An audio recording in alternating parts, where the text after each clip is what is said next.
135 గజాల భూమి కేవలం 8 లక్షలకే. ప్రతి నెల 10,000 మంత్లీ రెంటల్ ఇన్కమ్. నమస్తే, నేను Keshav. Welcome to Suman TV. Communist శిఖరం నేల కొరిగింది. జాతీయ రాజకీయాల్లో ముఖ్యంగా కమ్యూనిస్టు ముద్రలో గత తరం తాలూకు జ్ఞాపకంగా పరిగణించేటువంటి సిపిఎం పార్టీ జాతీయ ప్రధాన కార్యదర్శి సీతారాం ఏచూరి తుదిశ్వాస విడిచారు. కమ్యూనిస్టు సిద్ధాంతాలని నమ్మి జీవితకాలం అదే సిద్ధాంతాల కోసం పాటుపడినటువంటి నాయకుడిగా సీతారాం ఏచూరి ప్రస్థానం ప్రత్యేకమైంది. ఢిల్లీలోని జేఎన్యు విద్యార్థి రాజకీయాల నుంచి మొదలై జాతీయ రాజకీయాలు, కేంద్రంలో ప్రభుత్వాల ఏర్పాటులో కూడా కీలక పాత్ర పోషించినటువంటి కమ్యూనిస్టు యోధుడు సీతారాం ఏచూరి. ఆయనకు సంబంధించినటువంటి విశేషాలను తెలుసుకుందాం. మనతో పాటు సిపిఎం సీనియర్ నేత, మాజీ ఎంపీ మధు గారు ఉన్నారు. మధు గారు నమస్కారం. నమస్తే. మధు గారు, సీతారాం ఏచూరి గారి ప్రస్థానం, ఇప్పుడు ఆయన ఆకస్మిక ముగింపు అనేది ఏ విధంగా కమ్యూనిస్టు ఉద్యమాలపైన ప్రభావం చూపుతుంది? ముఖ్యంగా తెలుగు రాష్ట్రాల నుంచి ప్రాతినిధ్యం వహిస్తున్నటువంటి కీలకమైన నేతగా జాతీయ స్థాయిలో గుర్తింపు పొందినటువంటి వ్యక్తి, ఈ ప్రభావం ఎంతవరకు ఉంటుంది? కమ్యూనిస్ట్ పార్టీ అంటే కార్మికులు, కష్టజీవులు, ఇతర మేధావులు వీళ్ళందరినీ కూడా పెద్ద ఎత్తున సమీకరించేటువంటి ఉద్యమం ఇది. జాతీయోద్యమ రోజుల్లో దేశ స్వాతంత్ర్యం కోసం పోరాడినటువంటి పార్టీ ఇది. స్వాతంత్ర్యానంతరం భారతదేశం యొక్క భవిష్యత్తు ఎలా ఉండాలి అనే పెద్ద ఎత్తున చర్చలు జరిగినప్పుడు వాటన్నిటిలో కూడా కష్టజీవుల పక్షాన నిలబడి పోరాడేది, మార్గం ఎలా ఉండాలి అనేటువంటిది నిర్దేశించినప్పుడు ఆ రకంగా నిర్దేశించినటువంటి పుత్తలపల్లి సుందరయ్య, మాకినేని బసవపన్నయ్య, ఈఎంఎస్ నంబూదిరిపాదు, జ్యోతిబాసు ఇలాంటి నాయకులందరితో కూడా కలిసి సీతారాం ఏచూరి గారు పనిచేశారు. అంతర్జాతీయంగా China communist party, Russian communist party, ఆఖరికి క్యాస్ట్రో లాంటి గొప్ప విప్లవకారులందరితోనూ ఆ సభలో వేదికను పంచుకొని మాట్లాడినటువంటి నాయకుడు సీతారాం ఏచూరి. సీతారాం ఏచూరి ఒక గొప్ప మేధావిగా జవహర్లాల్ నెహ్రూ యూనివర్సిటీలో పేరు తెచ్చుకున్నాడు.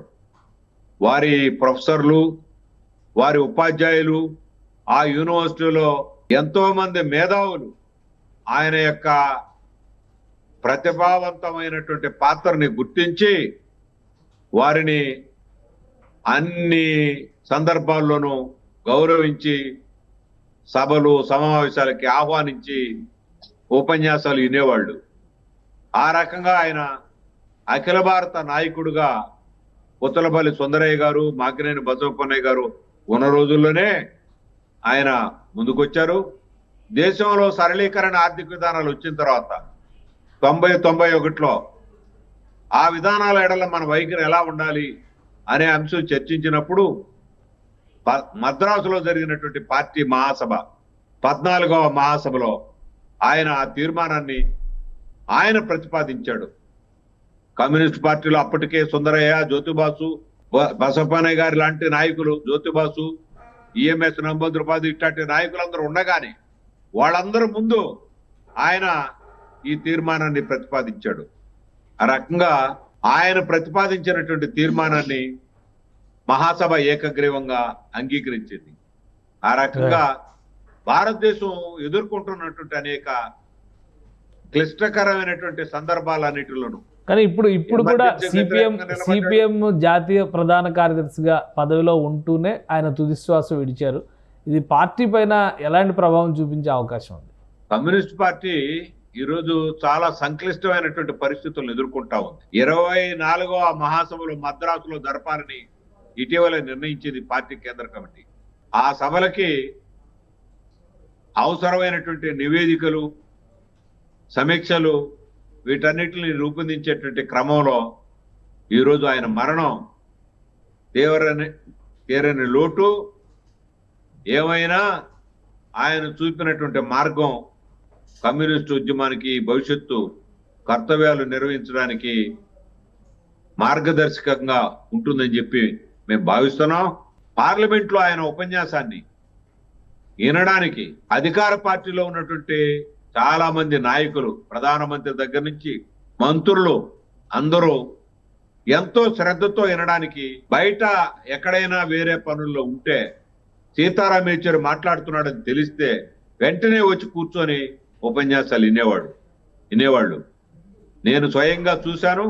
పార్లమెంట్లో ఆయన ప్రణబ్ ముఖర్జీ కానీ, మన్మోహన్ సింగ్ కానీ ఇలాంటి నాయకులందరూ కూడా ఆయన ఉపన్యాసాలను ఎంత శ్రద్ధగా విన్నారో నేను స్వయంగా చూశాను. అందువల్ల ఆయన చాలా గొప్ప మేధావి. ఆయన మరణం ఈరోజు కమ్యూనిస్ట్ ఉద్యమానికి తెలుగు రాష్ట్రాల్లో కమ్యూనిస్ట్ నాయకత్వాల పైన కూడా దీని ప్రభావం ఉంటుందంటారా? తెలుగు రాష్ట్రాల్లో కూడా ఆయన్ని అభిమానించే కార్యకర్తలు, నాయకులు, ఆయన ఉపన్యాసాల కోసం వేచి చూసేటువంటి జనం చాలా మంది ఉన్నారు.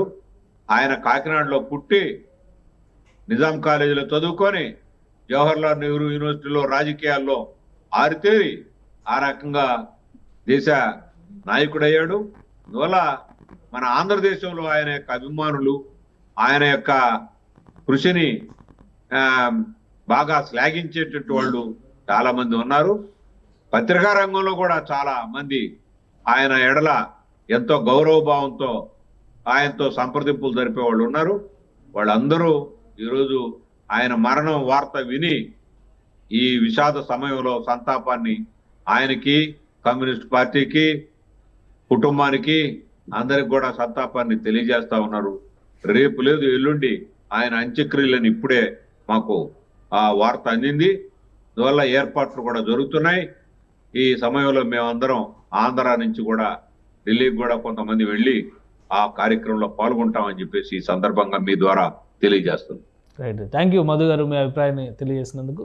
ఇది సీతారాం యేచూరి గారు కమ్యూనిస్టు ఉద్యమాలకి ఒక పెద్ద దిక్కుగా ఉన్నటువంటి నాయకుడు. ఆకస్మికంగా ఆయన మరణం వాస్తవానికి శ్వాస సంబంధమైనటువంటి సమస్యలతో ఆసుపత్రికి వెళ్ళినటువంటి ఆయన క్రమంగా కోలుకుని బయటకు వస్తారని అందరూ ఆశించారు. అనూహ్యంగా తుదిశ్వాస విడిచినటువంటి పరిస్థితి. తెలుగు నేలపైన పుట్టి జాతీయ రాజకీయాలను ప్రభావితం చేసినటువంటి వ్యక్తి, విద్యార్థి దశ నుంచే ఉద్యమాల్లో చురుకుగా వ్యవహరించినటువంటి వ్యక్తి, అలాగే సిబిఎస్ఈ సిలబస్లో జాతీయ స్థాయిలో టాప్ ర్యాంకర్గా నిలిచినటువంటి మేధావి. అటువంటి వ్యక్తిని కోల్పోవడం అనేది తెలుగు రాష్ట్రాలకే కాదు, పూర్తిగా జాతీయ కమ్యూనిస్టు ఉద్యమాలకే ఒక పెద్ద ఎదురు దెబ్బ అవుతుందని మధు గారు విశ్లేషిస్తున్నారు. ఇది special discussion. Keep watching. Suman టీవీలో మీ పర్సనల్ అండ్ బిజినెస్ ప్రమోషన్స్ కోసం కింది నెంబర్కి కాంటాక్ట్ చేయండి.